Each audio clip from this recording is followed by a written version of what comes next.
জীৱটো ওলাই গ'লে কেৱল হাড় আৰু মাংস থাকিব।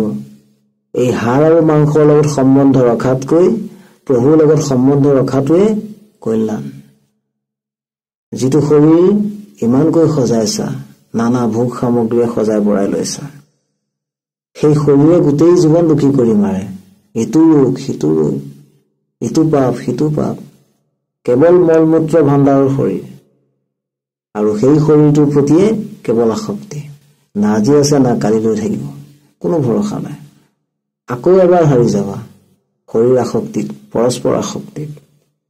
বহুত দিন মাহ বছৰ শৈশৱ যৌৱন পাৰ কৰি আহিলা, কোনটো ভোগ আজিলৈকে স্থায়ী কৰি ৰাখিব পাৰিলা? কোনটো আনন্দ, কোনটো সুখ ধৰি ৰাখিব পাৰিছা? এইটোৱে মায়া। ভোগ কৰা যায় কিন্তু ধৰি ৰাখিব পৰা নাযায়। এই ধৰি ৰাখিব নোৱাৰা পৰ্যায় গলেই মায়া।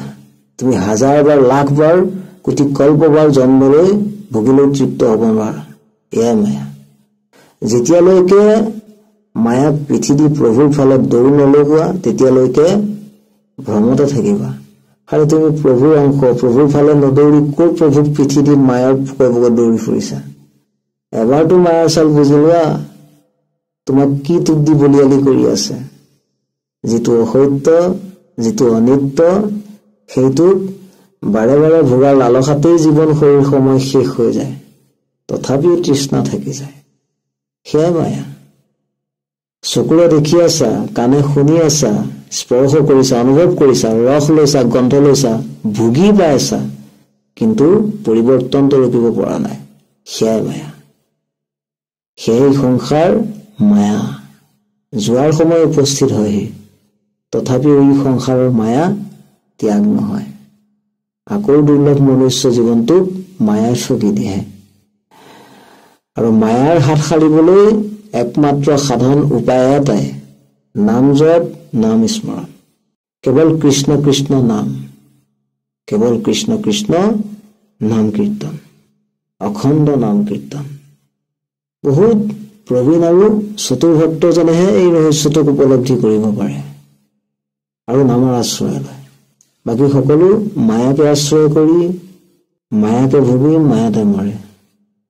তুমি সদায় নিজক চোৱা, নিজে ভাল হৈছো নে নাই, সত্যবাদী হৈছো নে নাই, হিংসা ঈৰ্ষা এৰিব পাৰিছো নে নাই, আনক উপকাৰ কৰিব পাৰিছো নে নাই, জীৱৰ প্ৰতি দয়া ভাৱ, কৰোণা ভাৱ আনিব পাৰিছো নে নাই, পিতৃ মাতৃক বেয়া ব্যৱহাৰ কৰাটো এৰিব পাৰিছো নে নাই, খং এৰিব পাৰিছো নে নাই, লোভ এৰিব পাৰিছো নে নাই, কাম ভাৱ এৰিব পাৰিছো নে নাই, ভগৱন্তৰ প্ৰতি বিশ্বাস আনিব পাৰিছো নে নাই, সৎ হৈছো নে নাই, ভদ্ৰ হৈছো নে নাই, আগতকৈ নম্ৰ হৈছো নে নাই, আগতকৈ অকণমানো ভাল হৈছো নে নাই, মই নিজে ভাল নে বেয়া এতিয়াও নিজক চিনিব পাৰিছো নে নাই। এইবোৰ প্ৰশ্ন কৰি নিজে নিজক চাই যি উত্তৰ পোৱা, সেই উত্তৰত সন্তোষতাত থাকিলে জানিবা যে তুমি পশুৰ শাৰীৰ পৰা মানুহৰ শাৰীত এতিয়া থিয় হৈছা। যেতিয়া তুমি অকলে থাকিবা, তেতিয়া চোৱা তুমি কি চিন্তা কৰি আছা, তুমি কি ভাবি আছা। যদি তুমি ভাল ভাবি আছা, ভাল চিন্তা কৰি আছা, জানিবা তুমি আগতকৈ ভাল হৈছা। যদি বেয়া ভাবি আছা, তেন্তে জানিবা এতিয়াও তুমি বেয়াই হৈ আছা, বেয়া চৰিত্ৰৰে হৈ আছা। তুমি এতিয়াও চৰিত্ৰৰ শুধৰণি কৰিব পৰা নাই।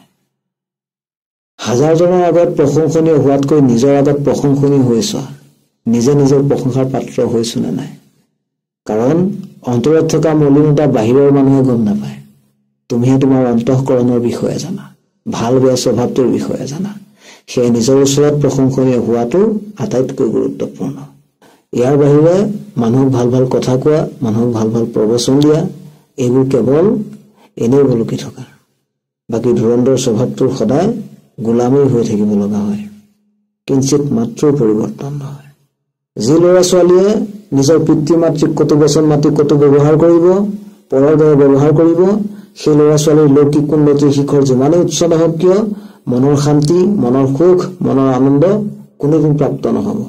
সি সদায় অশান্তি, শোক ক্লেশ, বিষাদত জীৱন নিৰ্বাহ কৰিব লাগিব। আৰু মৃত্যুৰ পাছতো তাৰ জীৱটোৰ দুৰ্গতি সহ নৰকৰ পাত্ৰ হব। ভগৱন্তই যেনেকৈ তোমাৰ জীৱনটো ৰক্ষাৰ্থে মাটি, পানী, বায়ু, অগ্নি, ফল, মূল, শাক পাচলিৰ সৃষ্টি কৰিলে, তেনেকৈ নৰকৰো সৃষ্টি কৰি থৈছে, মনে মনে কৰা পাপ কৰ্মৰ শাস্তি দিবলৈ। প্ৰভুৰ বিধানত কাৰো ৰক্ষা নাই। প্ৰভুৰ জগতত থাকি প্ৰভুৱে দিয়াবোৰ খাই, প্ৰভুৰ সৃষ্টি বস্তু সেৱন কৰি যদি প্ৰভুৰ বিধানৰ বিৰুদ্ধে আচৰণ কৰি চলা, তেন্তে তাৰ দণ্ড দিবলৈ প্ৰভুৱে কোটি কোটি নৰকৰ সৃষ্টি কৰি থৈছে পাপ যেনেকৈ কৰিবা তেনেকৈ নৰক প্ৰাপ্ত কৰিবা ইহকাল পৰকাল সকলোতে কেৱল দ্বন্দ্ব চলিব